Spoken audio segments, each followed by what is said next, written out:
welcome, and how the devil are you? Tonight, we've got somebody who needs no introduction, so I'm not going to give him any. Here he is. Hi. Okay, then. Hello. I'll just say that the geometry of our universe can be in one of three different forms, so-called open, closed, or flat.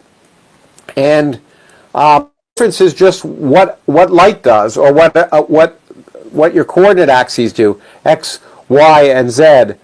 In a flat universe, they always point in the same direction everywhere in space, whereas in an open or closed universe, if you move through space, they curve away. So in an open or closed universe, light rays either diverge or converge. Parallel lines either diverge or converge. But as far as we can tell in our universe, to the best accuracy we have, light rays go in straight lines. This reminds me of non-Euclidean geometry. It's exactly what it is. Non-Euclidean geometry is the geometry that describes universes that can be curved. Euclidean geometry describes a universe that's flat. And what is amazing is we appear to live in a universe in which Euclidean geometry on the whole works very well. Yes, useful. Yeah, it makes it easier. Yes, absolutely. So you're famous in particular for having written a book called A Universe from Nothing. Mm-hmm. So what is nothing? Well, I wrote a whole book about it. So, and I have to say, I got philosophers and theologians angry at me because I said that not only would that some of them would get angry at me anyway, and because they're experts at nothing, but and they didn't take that well. But the point is that nothing is a very subtle concept, and it's a concept whose meaning has changed over time. Obviously, it's the absence of something, is one simple way of you're describing it by the converse. But as our notions of what something is have changed, and they certainly have, so has our notions of nothing. In the Bible, for example, the nothing of the Bible isn't nothing. It's a vast, eternal, empty void. It's like we thought space was, with nothing in it, but it still had space, right? Now we know that empty space is not so empty. That's a bubbling, boiling brew of virtual particles. But that biblical no one seems to mind when people complain that scientists have changed the definition of nothing to suit them. They don't realize that we have too, or that if they don't like the nothing of empty space not being nothing, then they shouldn't like the nothing of the Bible, because that's exactly what it is, a big empty space. So, but you can say, okay, well, empty space is not nothing because there's space there. And you might say, okay, well, get rid of the space. There's no space, there's no time, there's no particles. That's a much better definition of nothing. And I point out that exactly that kind of nothing can produce a universe full of particles and galaxies and people without any supernatural shenanigans. But then when I do that, people who still don't like the idea say, well, that's still not sufficient for me, even though it would have been sufficient for me if you hadn't said what you said. But so just having no space, no time, no particles, no radiation, that's not good enough. I'm sorry, my screen keeps blacking out, and what we can do is I can try and call you back from my laptop instead of my computer, and that should work better maybe. Would that be better? Give it a go. Okay, I'll try that. Okay. You're back. Okay, is this better? Good. We can hear you. Yeah, are you getting That's an much echo? better. Okay, are you getting an echo or not? No. Okay, then No, then I don't have to put on my headphones. It's Okay. all good. So can you see that question we had come in? It's on the subject that we were already dealing with. Okay, I see it. It's pretty bleak. I don't see why. First of all, first of all, we don't know what the future brings, right? That's it's like the Charles Dickens story. It's the future as it might be, in the future, it's what is reasonably certain in the future is that everything we now see will be gone. Namely, even matter is likely to decay. So the stuff that makes us up and all the galaxies and stars that we see is likely to go away, and so the space will become cold, dark, and empty. But that's tomorrow, though, is it? It's not tomorrow. No, in fact, we're talking about a time frame which is far longer than the life age of our sun. I've already said this before, but our sun's gonna encompass the Earth in about 5 billion years. It'll stop burning hydrogen. It'll swell up like a red giant, what's become known as a red giant, and its radius will encompass the current orbit of the Earth. So we'll be toast, literally. But that's a long time. That's 5 billion years in the future, and I've made this joke many times because it's about some person like me talking about this, and someone in the audience puts up their hands and says, "Did you say 5 million years?" And the speaker says, "No, 5 billion years." The guy goes, "Shoo." The point is that we're now talking about a time far longer than that. When matter will decay, we know matter has a lifetime of at least 10 to the 32 years. That's a million billion years, and that's that. So there's nothing. It's not worth worrying about. Now, it turns out in a much shorter time frame, if we're right, we're observing the expansion of the universe to be speeding up, and that means distant galaxies are receding from us faster than light, which is allowed in general relativity. They're actually at rest in their own frame. The space between us and them is expanding so that they're receding from us, so that the light from them never reaches us. Light travels through space, but it can't catch up. It's like a swimmer trying to overcome an undertow in the water. But it turns out if that continues, if that expansion continues, then every galaxy we can see outside of our own galaxy, every out of our own cluster of galaxies, actually, all the distant galaxies that we now can see in the universe will disappear in a time scale of about 2 trillion years, which again is 2,000 billion years. So not worth worrying about. I won't start getting insurance then. You can get insurance; it doesn't hurt, but it won't pay off your lifetime. They'll want to sell it to me, that's for sure. Yeah, that's right. Yes. In fact, I'll be happy to sell you that kind of insurance. You want to buy it from me? No problem. Yes. So there's another question. That's from Steve. What's my preferred interpretation of quantum mechanics? I'm glad you asked this, Steve, because it's such a red herring. People waste so much paper, and especially in times of climate change, I hate that, just talking about the interpretation of quantum mechanics as if it's some big deal, as if it's something profound. My preferred interpretation of quantum mechanics is quantum mechanics. Namely, when we try to interpret quantum mechanics in terms of a classical picture, we come up with crazy things. But that's not so surprising, because the world at its fundamental scale is quantum mechanical. We, on our scale, we see things classically because quantum mechanical correlations wash out. So we experience a world such that the world of quantum mechanics seems crazy, and we have to try and frame it in terms of arguments that make sense in our classical world. But that's ridiculous. I mean, there's no reason for quantum mechanics to make sense in a classical world. So, as my late friend Sidney Coleman, who was at Harvard when I was there, and wrote a wonderful lecture called "Quantum Mechanics in Your Face," which you can watch online. It's technical, but it's wonderful nevertheless. But he said what's really important is the interpretation of classical mechanics, not the interpretation of quantum mechanics, because what's fundamental is quantum mechanics. So you want to interpret the classical world in terms of the quantum mechanical world, not the other way around. Having said that, I mean the classical interpretation, I think, comes closest to trying to capture much of the craziness of quantum mechanics is the many worlds interpretation. Nothing new about it. I know books have been written recently about it, and it's like 50 years old, and nothing's changed. And it's the idea, because it fundamentally in quantum mechanics, quantum objects are doing many things at the same time. And when we measure them, we pick out of the many things they're doing one. So if a spin is spinning, it's spinning in all directions at the same time. We measure it, boom.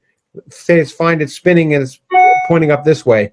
Well, in that case, it's like we pick one example out of an infinite number of examples. And the many worlds interpretation says each time you make an observation, basically the universe is splitting branching into an infinite number of branches, and you pick one, and then every other time you make an observation, you pick another. So the world is multiplying at every instant because these quantum universes, you could have picked another. You could have been in another universe where instead of measuring it this way, you measure it that way. Well, that captures some aspect of it, but does it have any profound meaning? Absolutely not, that I can see. And I think it's a waste of time to well, I don't think it's worthy. I mean, it's worth thinking about these things, of course. But is it worth tomes? I'm not sure. I don't think so. We had a recent BBC series, I think it was co-produced with an American company called Devs, which I don't know whether it's come over to your neck of the woods. I know it very well. I know the person who created it, Alex Garland. Yeah. He's a friend, and I just did recorded a podcast with him. So if you watch the Origins podcast with Lawrence Krauss in the coming months, you'll see it. So I've talked to him a lot about quantum mechanics. I know the context of that theory, and we've actually discussed it before it was produced. It was great bit of drama, kept you wondering. There's a lot of silence in it, but it wasn't an action movie, but it was the mood that was gripping. I haven't gotten to see it yet. I was at the studio when they were making it, and I haven't gotten to see it yet. So it's worth a binge watch. Okay. My wife doesn't like science fiction, so I'll have to watch it when she's not around. I see. So we've got another question here, which is about black holes. That was bound to come up, wasn't it? Yeah, look, I have lots of ideas about black holes. I haven't published it. If I haven't published them, it's because I don't think they're worthy of publishing. I will be doing a lecture tour. I mean, I've been lecturing and writing about black holes, and I may do a new book on them, in fact. But I think the thing about black holes that confuses me the most still, the fact that I talked a little bit about in my recent 5-minute physics series that I did during the pandemic, and that is the fact that what you see from the black holes have a finite lifetime. They'll evaporate, even in the frame of an observer far away. But if you watch them form, they take an infinite amount of time to form because observers seem to freeze, or if things falling into a black hole freeze on the horizon. So you have this object that appears to take an infinite amount of time to form, but decays in a finite time. And that's part of the problem of black hole evaporation. I've actually written a paper with colleagues that suggests that maybe the event horizon never forms. Maybe black holes evaporate before they form, which would solve a lot of problems. It has its own set of problems, I should point out, and I think by no means is it universally accepted. But I guess my views regarding black holes is that you should treat much of what you hear and read about black holes with a grain of salt, in the sense that there are still many puzzles of black holes that haven't been solved. And ideas of a firewall at the event horizon are fascinating, but I think it's right now, there are so many contradictory bits of way of thinking of black holes that to try and resolve these problems, people come up with plausible possibilities that are motivated in some sense by underlying theories, and mostly in the most recent cases, they've involved string theory. And because string theory, there's no evidence that string theory actually describes reality, that while these ideas are interesting, that it's not clear that they describe the real world. So I guess what I'd say, my strongest theory about black holes is watch this space, because I think we have a lot left to learn about them. And I don't think the paradoxes of Hawking radiation, information loss, and what happens at the event horizon are yet resolved in a way that many people outside of the authors of those papers would accept. I mean, the community has views, and I think that they're fads, but it's a fascinating, that what makes black holes fascinating is they up front and in your face present the contradictions between general relativity and quantum mechanics, which is really at the center of trying to understand fundamentally how our universe came into being. So black holes are fascinating as test objects. Every time you can find paradoxes in physics, it means that it encourages you to look for new ways to think of things, and that's what people are doing. And they have lots of new ways to think of things, but it's not clear which is right. But the general public don't like that, do they? for a start, they don't realize that there's sort of two realms. There's sort of what goes on in here, which I like to call the conceptual realm, and then there's what is actually out there, which we might call the natural realm. And so we can think of all sorts of models that might be explanations, but until we've matched them with observations, we don't know which one is correct, if any. Yeah, that's right, and we don't mind being wrong. That's the point. No. We don't mind presenting things and being contradicted by the evidence, because that's how it works. It doesn't work. Politicians don't like that, and many other people, but that's the way science works. Most things are wrong, as I keep pointing out. Most of the proposals I've made about the universe are wrong, not because I made mathematical errors, but because the universe wasn't smart enough to obey them. To agree with you. And so, right at the forefront of physics, there's all sorts of models that people present, and each of them in some ways is a straw man to try and see if we can propose an experiment that could rule it out. And that's what's great, because as I say, you can't prove things to be true, but you can prove things to be false. And if you get rid of all the false stuff, as Sherlock Holmes would say, then what's left over is probably right. So this is a big problem for believers, isn't it? Because they really desperately want certainty, and we can't give it to them. Well, believers, I mean, that's the point of, if you know the answer to the questions before you ask the questions, which is what religion is all about, it's highly suspect. And that is the problem. The idea of absolute truth, which doesn't even exist in science, is an anathema in some sense. And the notion that you can't, that our understanding won't change and evolve is also, it's more important, it's countered by everything we know about human history and science. Science is that we know a lot more now than we did a century ago, and that's because we're willing to change our minds. And whereas the sacred books are the same as they were 2,000 years ago or 1,400 years ago, or you pick your sacred book.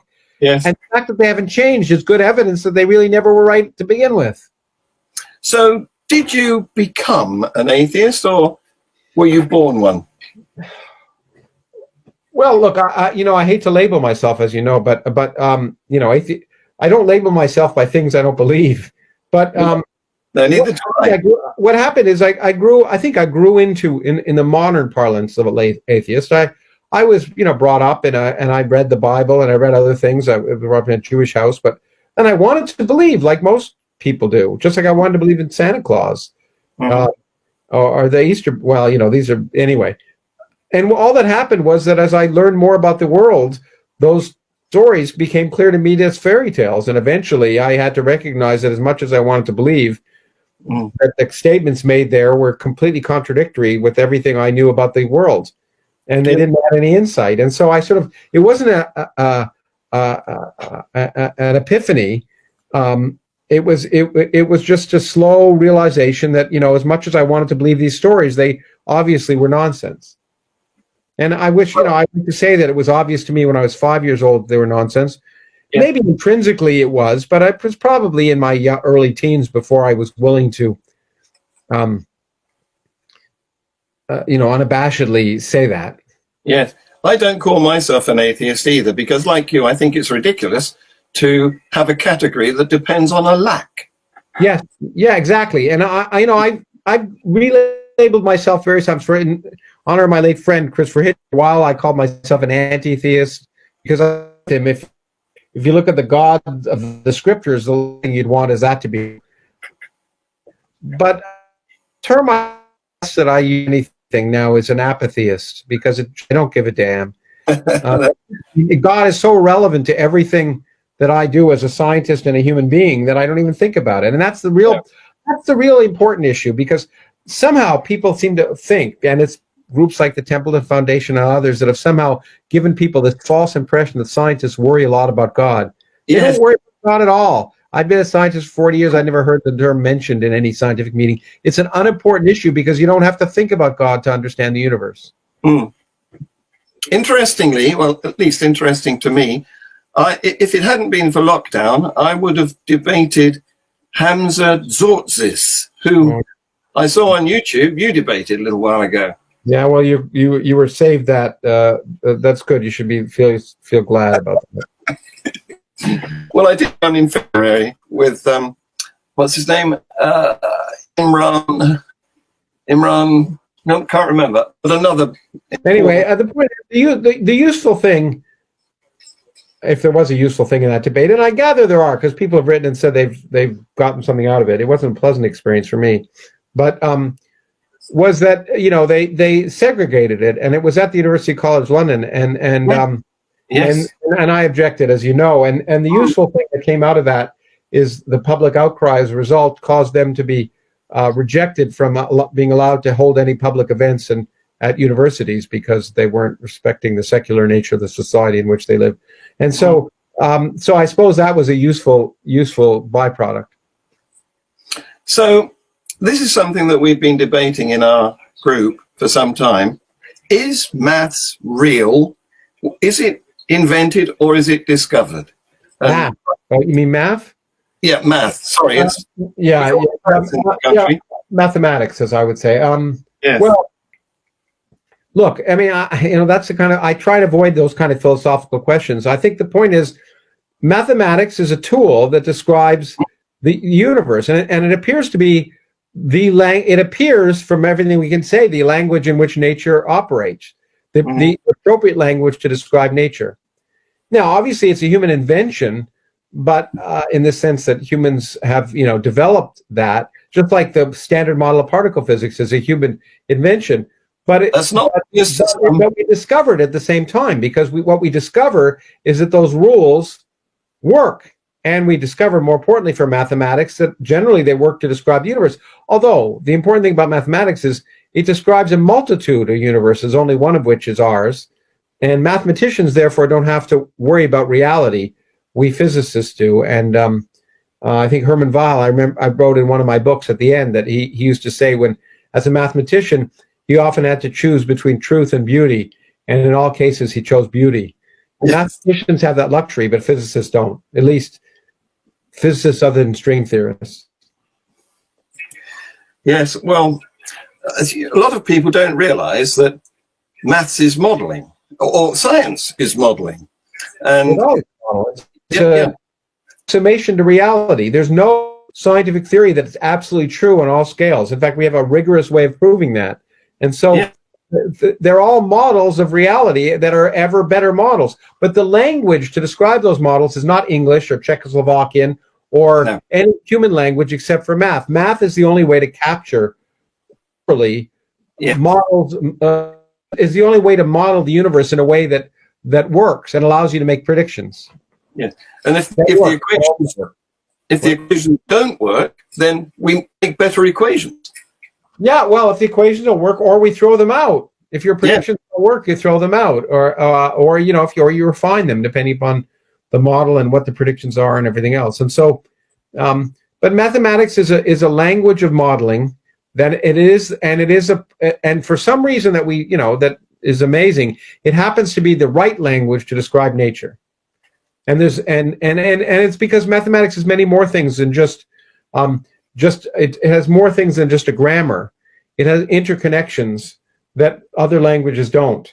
So Feynman wrote about this. So you can say sentences. I can say the following sentence: the force of gravity varies inversely proportionally to the square of the radius between objects and proportional to the product of their masses. That's Newton's law. Or I can say planets go around the sun in orbits that are ellipses, where they cover equal areas and equal times. In English, those are two separate sentences. In mathematics, they're equivalent. Right. That's the important thing about mathematics. I see another question here. It's similar to gravity being the same as acceleration. Yeah, my feeling about this is that it's probably wrong. You should be wary when you see a paper saying this. It's what are your thoughts about the idea that the fine structure constant appears to vary across the universe and have certain direction to it? Well, the point is that newspapers and magazines love to write about strange results.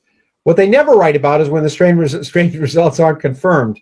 So I'm an agnostic. I'm a skeptic and an agnostic about everything, especially new scientific papers. And I'm betting dollars to donuts that you'll find the fine structure constant doesn't vary across the universe. I know this idea has been proposed for a long time, and in particular one group has constantly tried to measure this, and what the results are interesting, but they've never been compelling to me, and so I think the jury is still out here, and I'm betting against it, but I'm happy to be wrong. I wonder what Sean Carroll would have to say about that. I'll bite my tongue. Okay. Nothing mentioned. Best not said. Yes. Mm-hmm. Yeah. Let me have a look for another question here. And I'm sorry, I will have to go in a few minutes because I've got another event here in about 9 minutes, just so you're aware. Yeah, sure. Okay. We were scheduled to finish in 9 or 10 minutes. Yeah. So, okay. So you deserve to escape. But maybe you maybe you'll come back another day and we could. Sure. Especially since we screwed up in the technology for a few minutes, so we lost some time.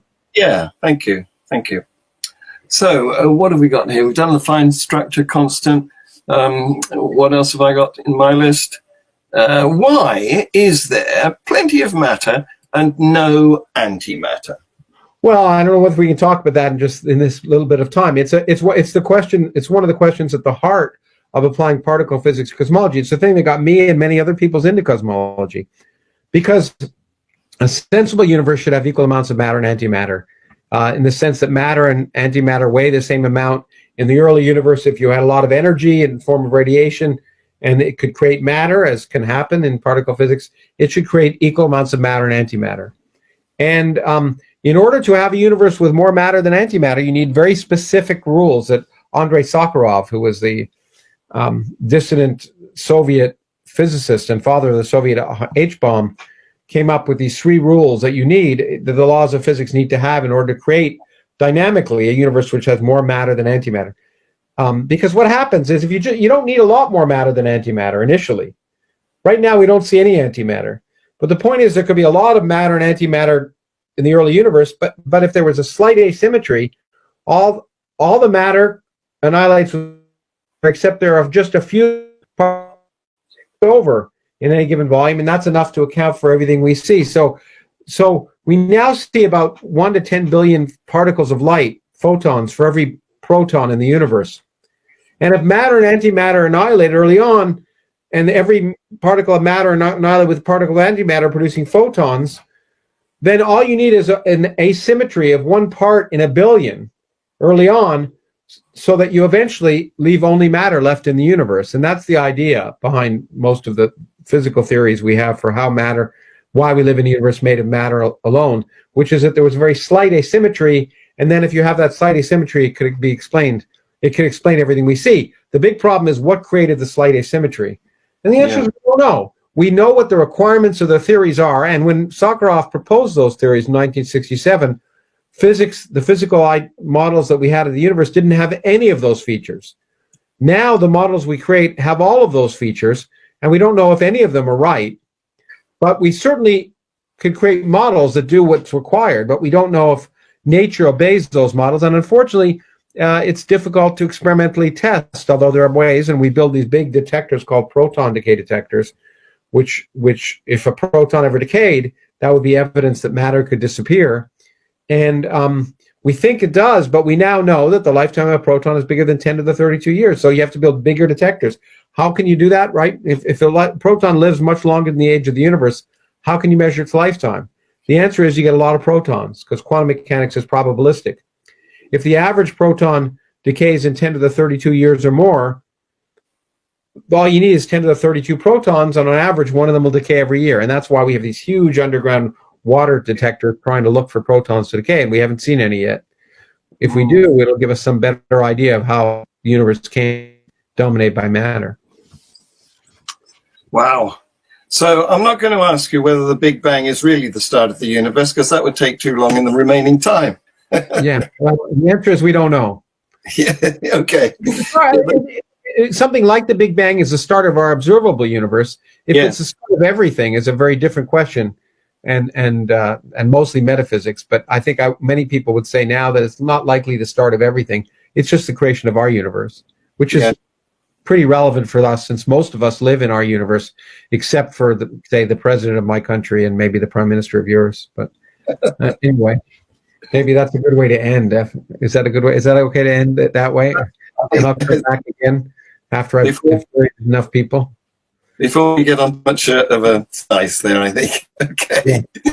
Okay. Laura, thank you very much. Sure. Thanks. Thanks for the questions. And I will come back. Thanks. I appreciate it. You take care. Take the rest of the day off for now. Okay. Take care. Bye-bye. Bye-bye.